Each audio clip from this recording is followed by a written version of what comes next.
Hello, and welcome everybody back to the Unily Podcast.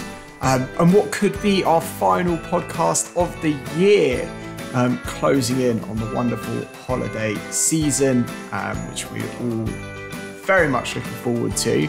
And to get into the holiday spirit with me today, I am joined by resident podcastee Kaz Hassan. How are you doing, Kaz? Hello, I am doing very well. It's our final podcast of the year, so lots to reflect on. And yeah, every episode, I feel like I'm learning something, so I'll be an expert at some point. Yeah, absolutely. I've got to say though as well, I'm really liking the jumper. Is it truly Christmassy, or have you found something a little bit designer that you can pass off? Yeah. It's like there's a fine line between Christmas and designer, which is like there's a weird it's on the designer end of that spectrum, but it's the closest I could get. Better for the environment. Good. The blue thing in the top left shoulder is certainly looking like a Christmas bauble to me, so I'm going to take that. I'm going to sell it as a Christmas bauble. Yeah. Holiday effort. But of course, as always, it's not just me and Kaz whittering on. We're bringing real experts to the podcast, people who know stuff and can share it with us all. And today, our special guest is Margie Dolch. Margie, how are you doing? Hi, doing well. Excited to be here. I'm going to try not to geek out because I was like one of the first subscribers for this podcast when you started back in the day. So I honestly can't believe it took us this long to get you on the podcast, to be honest with you, Margie. The coordinators behind the scenes have been slacking this year, I'm telling you now. They need to get more experts like this on sooner. So I'm so glad you're here as well. And off the back of having met you in person over in Texas, wonderful. It's so good to have you on the podcast. Thank you. And you have certainly made a Christmassy effort. I'm seeing a Santa hat, I believe. Are you giving that? Oh, okay. It's my sloth. Very classy. Yes. We're all going to be feeling like sloths over the holiday season as we kind of just start moving a lot slower, just relaxing a little bit. Eating more. Got to unplug and recharge. Yes. Yeah, exactly. Energy conservation, just like the mighty sloth. But so good to have you with us, and obviously for a very apt topic, because we're going to be talking internal comms. And just so that people on the podcast know that I too made an effort, I have this, the dog in the Christmas hat. There we go. So I was short one Christmas jumper, but you know, I have made a significant effort. The bottom of that t-shirt reads, did somebody say sausages? So classic, love it, and it's so good to be here. But on to the topic of today, internal comms. What a year. It has been crazy, you know, just like 2021, lots of change, lots of exciting new opportunities. And as Kaz, you know, so aptly put it at the beginning there, you know, it's an opportunity at the end of the year to reflect on all that change and to turn our attention to the future.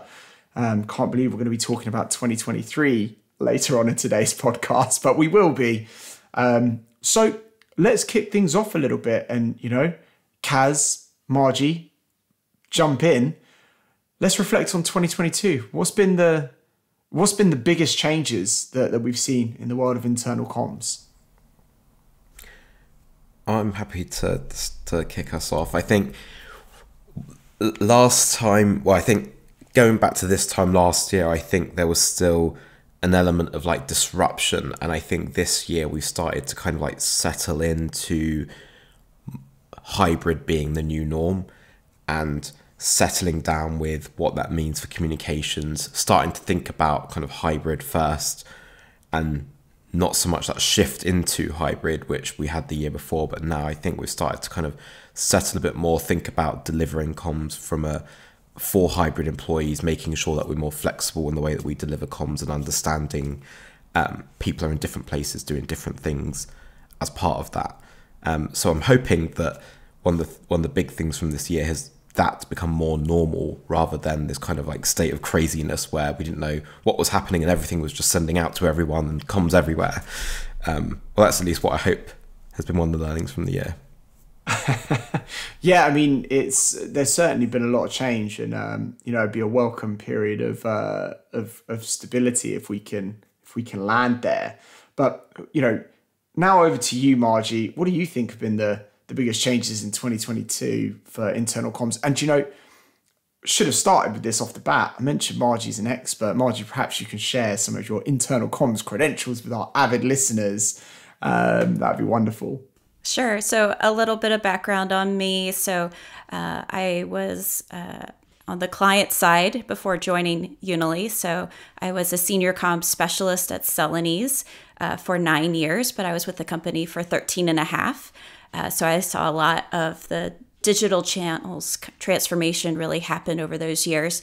But yeah, I was managing our Unily intranet and responsible for email communication, did a lot in our marketing before that. But yeah, I think the focus on internal comms continuing to be important certainly has stood the test past COVID. We are the positive champions that help to keep that high morale in the organization. And so being able to collaborate with HR and IT, and even I've seen this trend of kind of intranet experience teams being introduced, into organizations. The role has shifted where, comms is that hub for all things, really, and coordinating the communications throughout the organization. So I think for me, obviously, I was in that hub, I was in that central point, and you saw that pressure from leadership, you saw that from employees and the things they were asking for. And so how do you, be intentional? How do you make sure that you're not creating too much noise? How are you planning from an editorial calendar perspective? I think all those tried and true tools that helped us to stay organized before the pandemic just came in and brought a lot of business value, because that's, the structure that they needed during this time to be able to have, a reliable organization to be able to, carry through those messages and maybe present them in different ways, because we had more metrics, right? So we had analytics that we didn't have before. And so being able to tell that story and kind of use that to influence and benchmark the communications that we were delivering.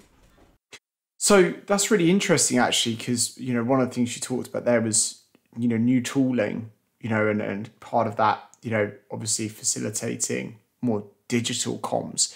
Do you think that's a 2022 change? I know that, lots of organizations went out and kind of just gobbled up communications and technology, kind of new technology for their business during the pandemic. Do you think maybe that's one of the changes for 2022 then, that kind of technology is now finally reaching a point of maybe payoff, where kind of like plaster for a really kind of troubled time during the pandemic, but now we're seeing the maturity and the payback on that investment? So do you think that's kind of 2022?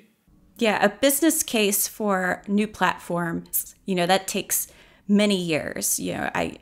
I can relate to that. And so I think, if anything, the pandemic has brought organizations' attention to the need for that. And if they didn't have that business value or case before, they certainly have it now. And so, shift gears to where I am now with Unily. I'm an implementation consultant. And so what I'm doing is helping other clients to go on their journey. And we've certainly seen a lot of logos come through this year. I've gotten to help large organizations to small organizations, and all of their leadership are very supportive of trying to create a better digital experience, because they know that that's how they're going to be able to retain their talent and be able to really cascade those messages effectively. So it's neat to see, I think, from 2 years ago, where maybe they didn't have that in place, leadership are more supportive and more enthusiastic about, giving the budget and support to make that happen. Yeah, see, that's really another really interesting point, actually. There's a bit of a duality in what you talked about there, from the big changes in internal comms this year, because on the one hand, maybe it's your experience from, a comms tool provider or an intranet provider versus being the specialist internal communicator. But you mentioned now that you were seeing the support from leadership in the need to adopt this digital technology. But I guess one of the other hallmark trends you talked about for 2022 in your first answer was about the sense of pressure from leadership as well to kind of, get comms out. Where does that balance lie? What's the real truth for kind of how we've experienced leadership and their role in internal comms this year, do you think? I think they're starting to listen to us more. I think they're viewing internal communications as an expert, as an advisor. I see them more having a seat at the table at a leadership level. And certainly that's the maturity of those functions as they grow. Certainly the leadership at Celanese definitely had an ear into leadership. So I feel like that's a positive thing, that we're able to share the challenges that we're seeing, helping executives and leadership to understand, how we can partner with them to, make a positive impact and help that strategy to really be understood by employees, which I think that's still one of the number one challenges, is helping employees to, feel connected to the business and strategy and what we're really trying to achieve. Yeah, so I think that makes a lot of sense. I think, leadership have probably gone on a bit of a learning curve, I guess, around, what good internal communications technology is available and how important internal comms is to the business for sure. And, maybe I'll throw this one over to you, Kaz, actually, as well, because I know that you speak to a lot of organizations around these kind of, difficult challenges. But on the kind of technology learning, or learning that there's technology that can help their organization, the importance of comms, how have your interactions with customers and prospects alike really highlighted the view of internal comms by leadership? Do you think that, there's, a lot of pressure on internal communicators from leadership, members of the leadership team within organizations? Or do you think it's kind of moving in the right direction? I asked this because in 2021, when we talked about internal comms in the pandemic, it was like leadership were like, we need comms out now. We got to address this now. There was a huge sense of pressure on internal communicators. I wonder if 2022 has been a year of, again, a sense of calm after the storm, maybe a little bit. Have you had any conversations like that? I think, or what I hope has started to happen is we've started to move to leaders perceiving the employee experience in more strategic experience ways that they're used to seeing, like the customer life cycles, thinking about customer journeys, understanding, engage customers where you lose them on a journey. I think hopefully over the last year, and I think we'll continue to see this trend move into next year, is the move of the perception of employees into understanding their genuine experience in a more strategic end-to-end way, starting from recruitment into pre-boarding, onboarding, and through the experience as an employee. So I think, and I hope, the way that leaders are starting to interact with communicators and communications teams is to support them on that journey, help them understand what those journeys are, and use communicators and communicator functions as ways that they can help them spell out those journeys, add value into those journeys through communications, help them align to the business strategy and the value as Margie was speaking about. So I think there's kind of the specs of those ideas have started to come to light towards the latter end of this year. And I think that's how I hope mature organizations are starting to work with communicators to do. And I think that is the trend that's going to move us into next year, which is a slightly more mature idea of employee experience, similar to the way we perceive customer experience. That's interesting. So maybe that's one of the, maybe that can be one of our takeaways, one of our hallmarks of 2022 is an increase in maturity and leadership thoughts around the role of internal comms within the organization. And that's hopefully that's a trend that continues. I think it's really important. Margie, if we were to take that view that leaders within organizations are really persistently recognizing the value of comms in the broader employee experience. Do you think that is that kind of increasing maturity of thought around employee experience and the role of comms is what's maintained internal comms seat at the table post-pandemic, where it's kind of almost a necessity due to all the incessant change required for many organizations? Do you think it's that maturity of thought which keeps internal comms at the table? Yes, I think it's the connections that internal comms has. It's their ability to have those, or already had those relationships in the organization. But yeah, I think it's beyond communications. It's really rethinking how we collaborate, how we encourage innovation. How do we help people to do the work that they need to do? And because many communication teams are managing their intranet and the digital experience, I think that's why they're at the table. They are really taking over from IT, what was really more of a technology heavy handle for technology previously.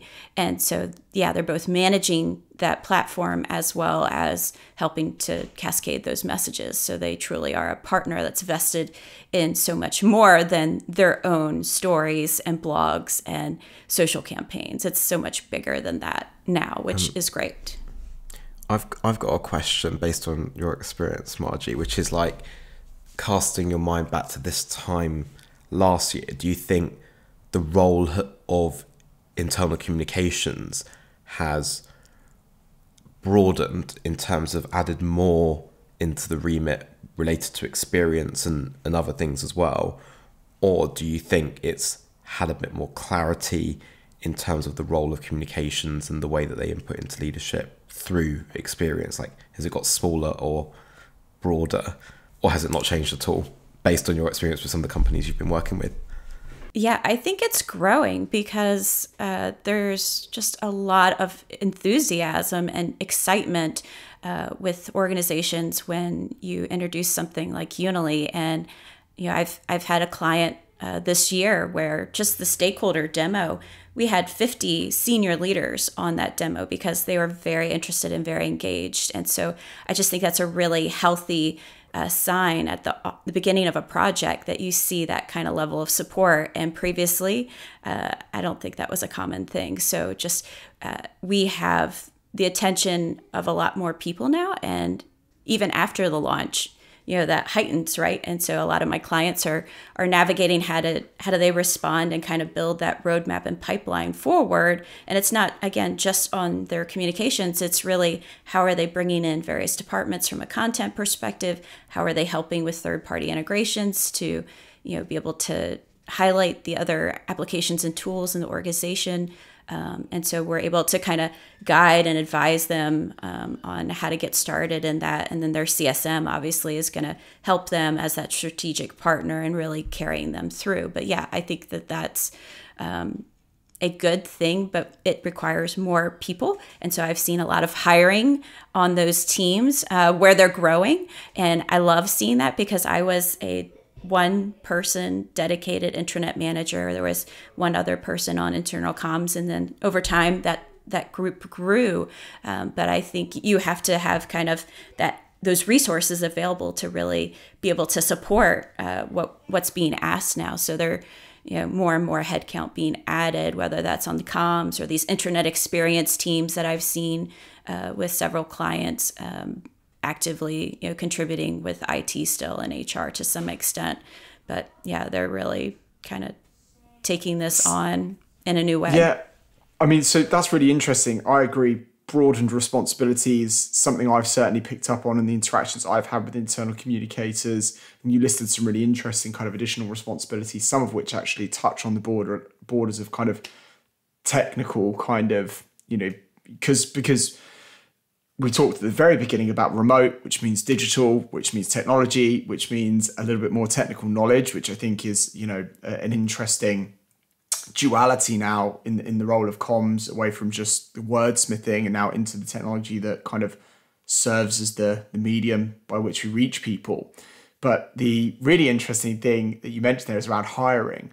Because I would have said, and this may be controversial, but from my experience, I would have said the hallmark of 2022 is overworked internal comms teams and too few people to do the vastly increased workload. Kind of like felt like during the pandemic, but you'd be on calls, like webinars with comms people who were just like, you know, we're communicating this much content every single day, and it's like tripled since the pandemic. And then you said, well, do you have more people? No. Hiring freeze because we're in a pandemic. Oh, that makes perfect sense. So then you come out of the pandemic and it's like, cool, comms did so well during the pandemic. We'll just keep them with all the broader responsibilities. And then the teams are just not, maybe I'm wrong. I'm so happy to be corrected because it feels really like, you know, a big problem, but yeah, and maybe I've missed it, but it feels like the comms teams haven't grown in capacity alongside that broadened set of responsibilities, that increased output, more comms than ever over more channels. But the team sizes aren't catching up with that. Would that be a fair view, do you think? We ran a couple of workshops at the Simply, at kind of the Simply presentations, the sessions that went on in London recently, where we had communicators from 10, 15 different organizations around the table, and they echoed the exact same sentiment. And I think one of the reasons is exactly as you've described, but there's something about when organizations have started to move to think about employee experience, there are extra, especially when you implement an employee experience platform like Unily, it starts to highlight the gaps that you've got in different areas of the organization, whether they be content gaps, whether they're the ways different teams work together to provide content for certain things. It highlights gaps in an organization, and when those gaps get highlighted, they tend to the easiest place they fall tend to be in that kind of communications remit. Whether that's right or not depends on the thing, I think. But so I'm do hearing you the same think they thing. should hire? You know, do you think they should hire more communicators, or is your answer comms teams have not grown because there's actually a different skill set out there that maybe the market doesn't provide yet? Or, you know, I think as we mature, hopefully the idea is we start to perceive communications with communicators with more granularity in the skills that are required. I think one of the things from this year is that as Margie said earlier, we're starting to see a slightly more technical side of communications, things around automation, for example. There's also a skill set, I think, which is starting to be a bit more, instead of communicators always coming, for example, like a journalistic background, for example, starting to see people maybe coming from a more analytical background, which gives a different perspective and has value in different areas of communications. And that's not to say that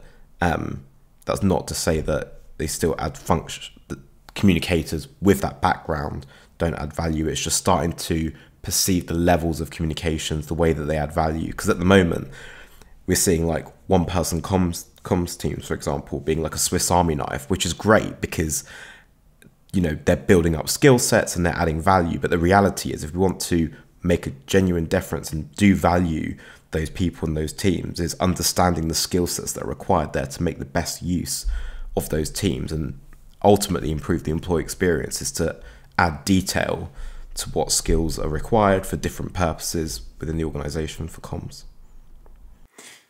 Okay, I see what you mean. I think, like, and Margie touched on this before, multifaceted teams covering all angles of employee experience. I agree with that. I think actually we heard Cheryl McKinnon at Forrester present on a similar topic about, you know, most successful employee experience teams are multifaceted in nature. But, you know, the question is, there's a lot of work to be done now. Do you think the organizations should be hiring more communicators? Margie, as somebody who comes from a background of intranet team of one, I feel like maybe you're going to say yes. Or maybe not. Who knows? Well, I think the fact that Celanese was open to making my role what it was after we implemented Unily was a very good sign, because they saw that it needed more attention and effort, and there was obviously a coordination with the vendor, etc. But I don't know if it'll be more than one or two, but I see enough new clients coming through where they even going through implementation, which is a lot longer now than when I went through. It was 4 months for us. Now it's more on average about 9. Within the life of that time, we're either seeing more team members being added because they need resources, or they're, again, broadening the scope of who is involved in the project. Maybe it's the internet experience team to start, and then they're bringing in communications because they're ultimately going to be the manager for that broadcast center or for the social channels, etc. So maybe it's more clarity again around roles and responsibility. But yeah, I think that at least on my side, I'm seeing a steady trickle of new folks. I can also share from recently I helped host a small comms roundtable on Universe. And it was interesting to see where all of those clients were, because they were all very new, or they were coming in to already implemented Unily intranets, and they were kind of getting up to speed and going through various audits and just kind of trying to take in where the company was at with their solution.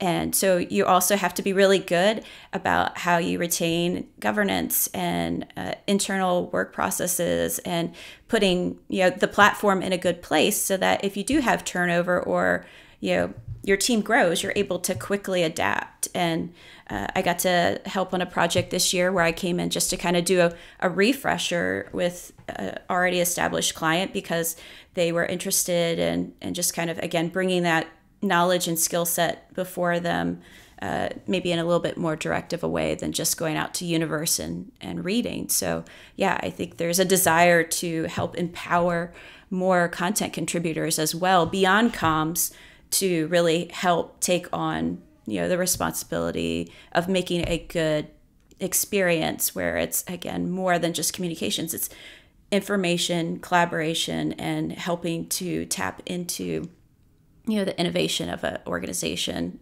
through the digital experience.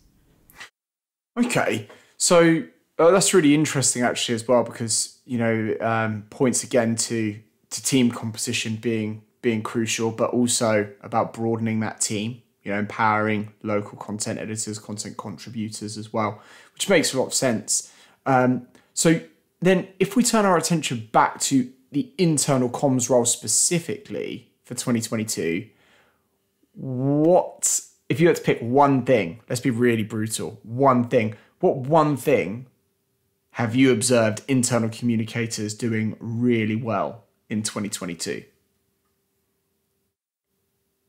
Ooh, stumped you. I had to think for a minute. So my perspective this year is different because, again, I'm helping others on their journey and what's important to them. But Yes, I really yeah. feel like creating connections through social has been a consistent thing that is, being asked of leadership, something that they want to curate. And, I can remember those days of, when we didn't have social enterprise myself, we were leveraging external channels to meet that kind of need with employees, but just really strong pushes for internal comms to be helping to drive business conversations through social channels. And that's not just Unily social, that could be on Teams, that could be on Slack, it could be on any of those digital channels, but how are we bringing people together? And I think that's also, as we learn to kind of work in a new way in a hybrid experience, how do we have those coffee chats and build those relationships that we maybe aren't having always in person because we're more spread out across an organization. So a lot of them are being asked to be really thoughtful and intentional about how they're approaching social, as well as recognition. The peer-to-peer recognition was a really big thing for several of my clients. So they had that right from the start when they launched, was having kudos in place for really those like digital high fives, and kind of a casualness also, not so much focused on company values always, but really just how do you make work fun? How do I enjoy being a part of a team? They're kind of approaching even the wording of how they present those kudos in a kind of more laid back environment, right? So I think it allows for more creativity for users to be able to add their spin to how they want to use that. Yeah, nice. I think socials, I would agree with that as well. And I think it's an interesting one because, social is yet another channel that is kind of woven into that, communications mix now, mirroring some of that consumer social experience, but bring that into the workplace to help kind of support, culture and kind of top down, bottom up interactions. It's really nice. So communicators have done social well this year. That's one thing really cool to see and hear that's kind of gaining good traction. What about you, Kaz? What have you seen communicators do well this year? I think it kind of actually links well to Margie's point, actually, is where communications teams have had to kind of either start from afresh or create communications plan for a period of time, thinking about hybrid or flexible employees first or more, starting to consider the right channel to communicate to different types of people. So social being one of those, but seeing more and more comms plans starting to take into account things like Teams or Slack or enterprise social or email, whereas before kind of like things were put in a big bucket and sent out through every channel, starting to understand slightly more nuances between different channels and the types of employees you're communicating to. So there's an extra level of kind of consideration there for the types of employees and the way they want to be communicated to. That's a really interesting one, actually, isn't it? Because it's all about awareness of your audience, which you'd think was kind of something that many internal communicators were already doing really well, and arguably they were. But I guess when you experience a few years of significant upheaval, it really puts a lot of these kind of core fundamentals under a microscope, doesn't it? Have you really considered how people work? And of course, it has changed. So that's kind of required us to adapt our thinking on the topic of, right message, right people, right channel, right time. The channel piece almost kind of like now coming into the mix because of the increased, digitization of the communications and the messaging. And I'll throw mine in there in the mix as well. One of the things that I think has kind of been really successful in 2022 for internal communicators would be around authenticity. There's been this big drive on kind of more authentic, more imperfect even communications, penned directly by leaders with comms support, or even adopting new formats like video content, for example, blogs, podcasts. I've seen not necessarily like widespread, but you start to see more and more pockets of success of these kind of really authentic communication styles cropping up in organizations in varying industries and of varying sizes as well. Some that more traditionally might be looked at as more rigid, verticals or sectors, and therefore, wouldn't necessarily, expect them to do this form or this type or style of communication. And that's one of the things that I think it's been really great to see, some of those kind of, authentic leadership communications moments. They kind of, I think, rose to popularity or kind of were talked about quite a lot in 2021. But I think it's really kind of continued in 2022. I've seen a number of kind of CEO podcasts and kind of blogging efforts as well, which have really been, it's cool to see. It's cool to get it from, get the communications directly from leaders, and it's very humanizing. So for me, that is a big win for 2022. We've had it internally, right? So I mean, Margie and Kaz, you might have seen that our CTO Sam did his.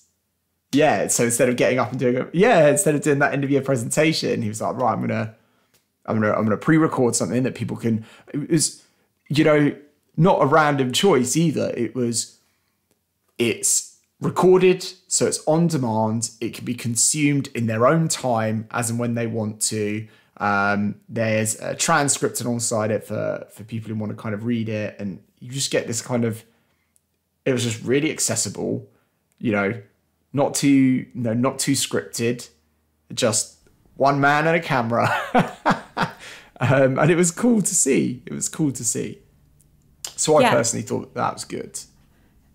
it had great engagement after. There were lots of comments and feedback, and I'm sure that the metrics would also tell a really positive story on that one. So yes, yeah, I think you're 100% right on that.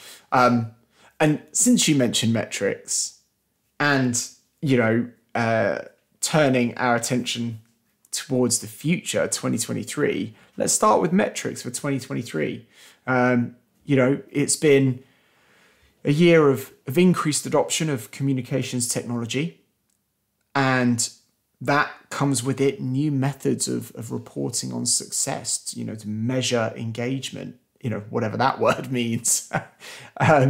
What do you think internal communicators should be looking to measure in 2023 to prove the impact of their communications?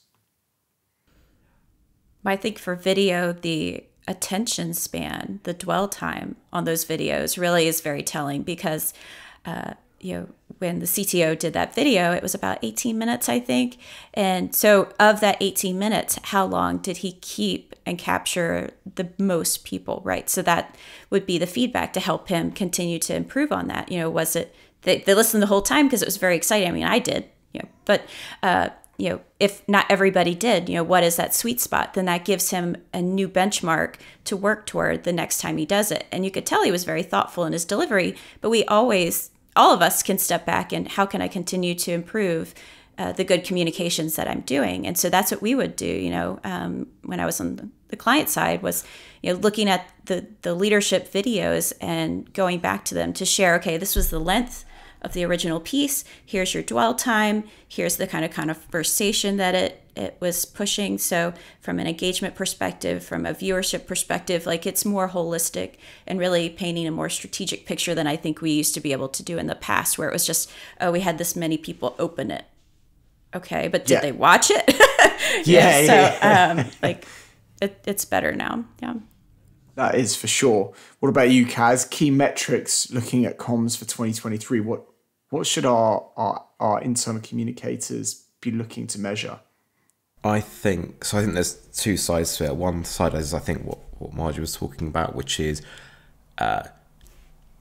genuine metrics that look at our content and understand how they're engaging with them, whether that be like video, for example, looking how they progress through it. Also, I think social engagement metrics are really important there as well. I think seeing the level of like commentary and discussion and conversation that was had around that particular thing is a great way to show that people are genuinely engaging beyond just listening and watching.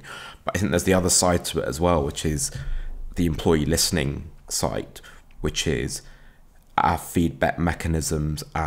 We've got those tried and tested employee engagement surveys, but understanding also what are the other types of listening that we're offering to employees.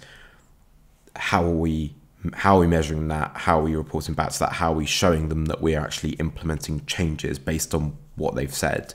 So I think there's like our content metrics, and then there's our listening kind of metrics. And I hope that, I always hope this, but I hope that listening and improving and continue improving continues to become more embedded in organizations. And that's what I hope to see. So on the topic of measurement, here's a question. If one of your friends outside of work were to share something with you to read, how often do you actually click through and read what they share? Let's say a friend of yours hits you up in insert messaging device of your choice at this point, and they message, hey, I read this really cool article. I thought you'd really like it. How often do you click through? Just kind of like percentage-wise. Every time? 50-50? I'd say it's probably 50-50. You go 50-50? Okay. What about you, Kaz? I think it depends on what it is. I'm bad at comms outside of work. Good inside. Depends on what it is. Yeah. Right. So yeah. Okay. Yeah. That's fair. That's a fair comeback. See, my point here was actually, but you guys let me down savagely with your responses. But my development for next year. Yeah. read Matt's brain and know exactly what answer to give to set him up for podcast success. But the thing I always think is that I personally take the time to read things that are shared with me by individuals. I feel like there is this, there's a relevant kind of metric here, which is about personal shares. I don't know why, I just feel like, when somebody takes time to share something with you individually, that for me is one of the biggest drivers to go and look at the content, because I feel like if it's from somebody I know, they know what I'm interested in, and therefore I'm more likely to get value out of what I'm reading. So I really hope that in 2023, we start to look at, more of how do we have these knowledge networks where a piece of information is shared and then it kind of tendrils its way through the organization from individual to individual in the kind of professional networks that we develop within the organization. I feel like that's an area that could do with some increased focus. We talk about kind of the different channels that we use to share our communications. But I feel like we also need to leverage the network of people within our organization, champions and advocates in our networks to help important messages trend further and faster. So I'd like to see kind of, more focus on measurement of sharing activity. How do we recognize and reward people who engage in that kind of activity, and how does that have, and what is the net impact on that on the consumption of the comms that we kind of put out? Because I think it would be quite high. I think comparatively, one share probably results in quite a lot more traction with a comms message that, say, is placed on the intranet homepage. So that's one of the interesting areas I think that would be cool to explore more in 2023 for comms measurement. So staying with the view of 2023 and trying to this time maybe throw some ideas at our internal communicators, my next question for you both is, what one thing would you encourage internal communicators to try in 2023 if they haven't already? So if I respond in the same way I did for the comms roundtable at Universe, we were encouraging people to do more with campaigns. And I think that the terminology for many of those, again, they were newbies, a lot of them starting in an organization and kind of getting up to speed with Unily. Engagement automation sounded very official and kind of intimidating. And so when we broke it down and really talked about what are campaigns, those are the internal communication campaigns that we've been doing for years. And so I said, start small and try a pilot, do something simple, whether that's creating an event, having a form connected to it and building that out, just seeing that journey of how the communication has always been so much more than one piece of content, and being able to kind of weave that together and have that performance and score to be able to go back and, again, seek an opportunity to listen and improve and build upon it. But a lot of them weren't using it. They were using Broadcast Center and they were using social. But I think it's kind of helping organizations to mature in their usage of Unily and seeing that as a really great opportunity. So, yeah, I tried to just encourage them to experiment a little more with that. Yeah, that's a good one. I think it's a really good one, actually, because Kaz was talking earlier about these employee journeys that, people experience, over the course of a week, a month. All employees are going through a series of different journeys within the workplace at any given time.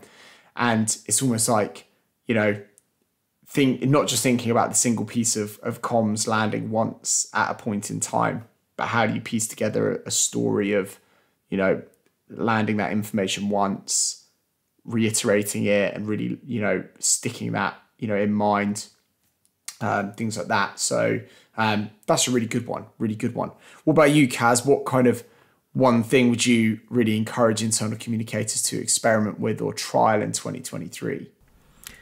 I'm going to steal an idea from a customer I was speaking to the other day, which I thought was really cool. But Pearson were as recently got past their implementation, what they're starting to do is they kind of started with like a simple platform and kind of building it up over time. What they've decided to do is kind of take out one of the key employee journeys, which is onboarding. And what they're doing is taking a focus group of new starters every quarter, kind of putting them on the platform, seeing does it genuinely support them to do their work? Are they able to easily understand the purpose of the organization, work out how that maps to them in their role? Are they able to search and find the people, the skills they need, the key information? Are they able to get set up on their key platforms? And what they're doing is every quarter they are taking that feedback on board, seeing what works, what doesn't work, making slight changes to their platform, doing the same the next quarter with a new focus group of new starters, because they're kind of seeing that new starter journey, if it can perform for those new starters, then, that's the hardest group that's the kind of make or break time, but also that they have the smallest amount of knowledge, so it needs to support them. So what they're doing is every quarter creating a focus group of new starters, taking the feedback on board, making changes based on them, taking a new set of new starters through it. So I think my tip would be to highlight a key journey like your new starters in your kind of organization, your employee groups, and have more deeper, meaningful feedback mechanisms that you can incrementally improve in your platform. I think that would be a key thing to do for me.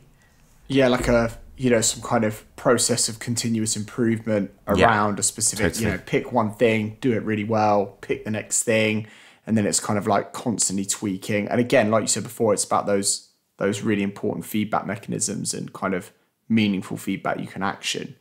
Cool, really good ideas for our internal communicators to take away. Do you have one, Matt? Almost got He away. was like, Then if I gonna go right. a little quicker, He's gonna I keep could have going. dodged that bullet. One cool thing to try. Oh man, one cool thing to try. 3 hours later. No, okay, I've got a good one. And I think we talked about this on a podcast before, but it doesn't matter. No one will remember that long ago. It's fine. If you do town halls, doing it live is great. If you don't, recording it, but a CEO on the sofa segment, that's what I'd encourage internal communicators to do. Send that brazen email that just says to the CEO, hey, will you sit down with me? I'll have someone set up a bipod, which costs £15 on, from some store. Retailer of choice. Yes, retailer of choice. This podcast is not sponsored or branded. But just use your iPhone and just do day in the life of our I was going to say CXO, but you know what I mean, like insert letter here. CEO, great, CTO, CPO, if you have one, whatever role, and just do 10 minutes, 15 minutes max, where you just record the two of you sat on a sofa and do a really short interview. And it can be day in the life of, so you can top and tail it with the, how does your day start? You can end with, you go home to your dog, or whatever it is. And then the middle portion is what's your kind of working day like. And there's a little bit of an insight into what your leaders are doing each and every day when you probably don't get that much exposure of the kind of work they do or what really makes up that kind of role. It could be really interesting, especially if that leader is from a part of the business that you don't necessarily work with. Like, if we had our chief customer officer, for example, be like a real fly on the wall moment for people in the marketing side of the business to find out, what that role looks like day to day. So that's what I would do. And it doesn't take more than the iPhone in your pocket, maybe a stand so that you can actually record, and then a cool backdrop or a sofa somewhere. So that's a pretty good one, I think. But watch on demand. Exactly. Okay. Now, as always, we have gone on for quite a while. So let's go through to like one final bit. I'm really keen. Obviously, you guys have given your take on things that we think internal communicators should try. Do you have anything which you think is going to be trending in 2023? Good or bad? This is an open one. You know, what do you think the trends are going to be in 2023 for internal communicators? I kind of roughly spoke about mine a little bit earlier, but like the transition into employee experiences as a like journey experiences. And I hope what that means is, we spoke about the pressure on internal comms teams. I'm hoping what that means is more cross-departmental teams that wrap around the experience. So not everything just being put on comms because they're the easiest ones to put that responsibility on, but like actually seeing their value in the broader context of cross-departmental teams that wrap around creating the best employee experience. That would probably be mine. Yeah, nice kind of multifaceted employee experience teams with comms in the mix. What about you, Margie? Any predictions or trends for 2023 for comms? Well, I think that the desire to continue to make the experience personal and relevant is going to continue to be a trend. The idea of, really being thoughtful about not just the comms and tagging those and using personalization there, but in the search experience and really honing in on promoted content, on the ability to refine and filter out noise, that isn't relevant to a particular audience or group. I've definitely seen that in some of the implementations that I've helped with this year, and that's going to continue to rise. So, really, again, helping people to get to what they need to and find that information that's relevant for them. And that's going to make it, continue to, bring that business value and the relevancy for that user to encourage them and motivate them to see this as a really valuable tool. So I would say personalization. Yeah, I mean, it's huge. I mean, especially given it's just so prevalent in everything consumer now is like, other people like you are looking at this product in our shop, and, in Netflix, here's things that, we think you're going to like because you watched this or whatever, right? It's so prevalent as a topic. I think that's a really good trend that I do agree will continue in 2023 is increased focus on personalization or, highly personalized, highly relevant experiences for sure. One I'm going to throw into the mix actually is increased maturity and formalization of the communications career path. I think that, there's obviously, accreditations out there, you've got the Institute of Internal Comms and things like that. But, with this skyrocket of importance of comms throughout the pandemic, now we're on the other side of it, and comms have maintained that seat at the table, strategic advisors to leadership teams, and touching on this, an increasingly varied set of employee experience responsibilities. I think that, the maturity of that function, I personally have witnessed really kind of grow. Speaking to internal communicators, I remember we were hosting webinars where internal communicators coming in new to that role would join webinars and ask, how do I progress my career in this kind of function? And I think that in 2023, we're going to see an increased focus on kind of professional career development paths for internal communicators, which helps them to not only formalize their skill set, but also rise up to meet the increasing challenge and expectation of what great internal communicators bring to a business, because it's no longer just putting out an article every week from, different teams. It's so much more now, which means I think we need to, I think what will happen is that we will see a massive increase in focus around growth of skill set, formalization of skill set, and maturity pathways for the profession. So that's a kind of like one of my trend predictions for sure, as well. Well, fingers crossed. I think it's let's hope it happens. I really think it will though. So that'd be a really good one too. Cool. Well, this has been excellent. I can't believe we've almost been talking for an hour already. And, you know, it's been wonderful. I've really enjoyed seeing you both in Christmassy and semi-Christmassy jumpers. Kaz, better effort next year, please. I think maybe, do you know what? Like, I'm blaming the organisers again. I think they should have made Unily Christmas jumpers for us. Is it too much to ask for a branded jumper? Next time. That's the trend for 2023. Yeah, the trend for 2023, branded Christmas jumpers, because it's too hard to pick your own. Perfect. Well, I think that brings this episode of the Unily Podcast to a close. Hopefully you learned something interesting about internal comms and had some inspiration for 2023 even. And with that, I'll say thank you to our resident experts, Kaz and Margie, and we will see you all on the next one. Thank you very much. Bye-bye.